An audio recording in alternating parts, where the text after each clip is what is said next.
Hello, everyone.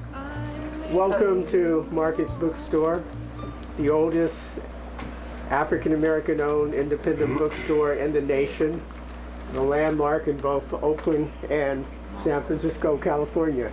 We're pleased that you're all here today. Please join me in welcoming our hostess, community advocate, educator, co-founder of Marcus Bookstore, Dr. Raye Richardson. From her side is our special guest, KGO radio personality, Ray Talaferro.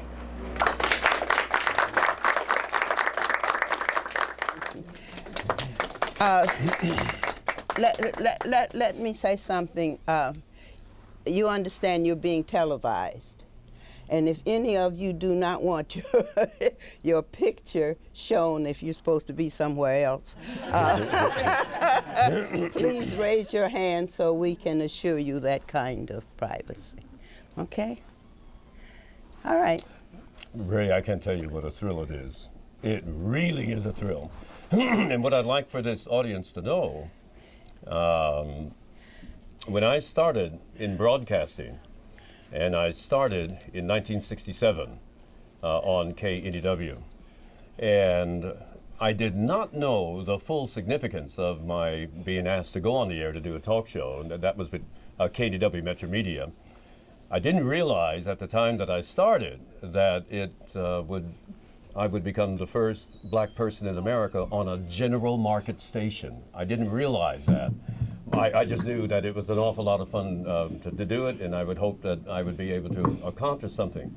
But what you probably don't know or don't remember is that when I started being who and what I represented, I knew that it was a great opportunity to do something in a very broad sense to bring some great information to people who hadn't heard it before. So on the very first week that I started, I wanted to have a Black History moment every Thursday. Well, growing up in San Francisco and matriculating with the wonderful people that I had over the years, I met a Julian Richardson in a print shop. And there was a time when I was the minister of music at Third Baptist Church, and when we needed our musical programs printed, Julian Richardson would do that and so forth. And I used to love the conversations I had with him. And little did I know he was engaged through love interests with a beautiful, intelligent, articulate, thoughtful lady.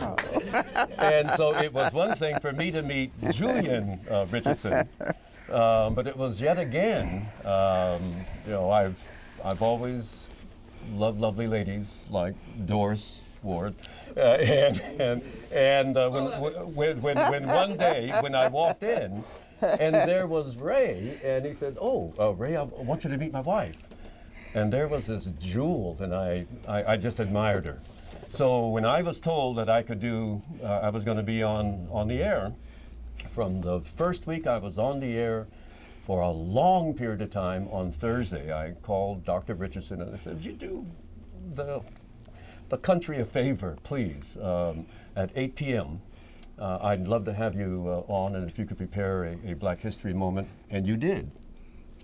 You did. So from the first year that I was on the air, she was like 17 years old at that time.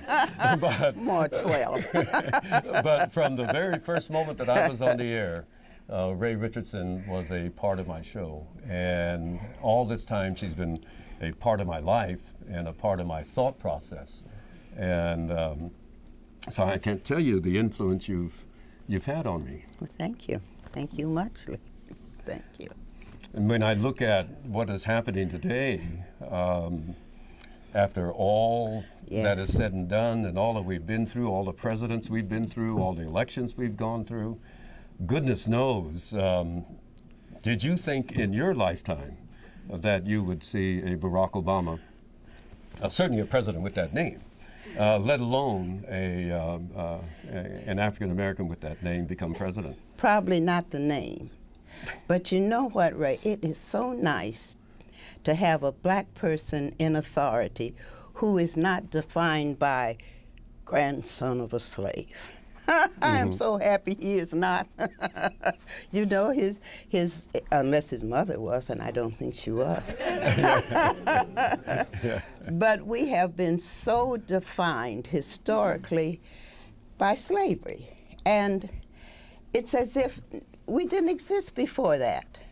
You know, the longest history of a group of human beings came out of Egypt and Songhai, and it's like that doesn't exist at all, that we started as slaves in this country. And I'm so happy to have a president who doesn't have to be defined that way.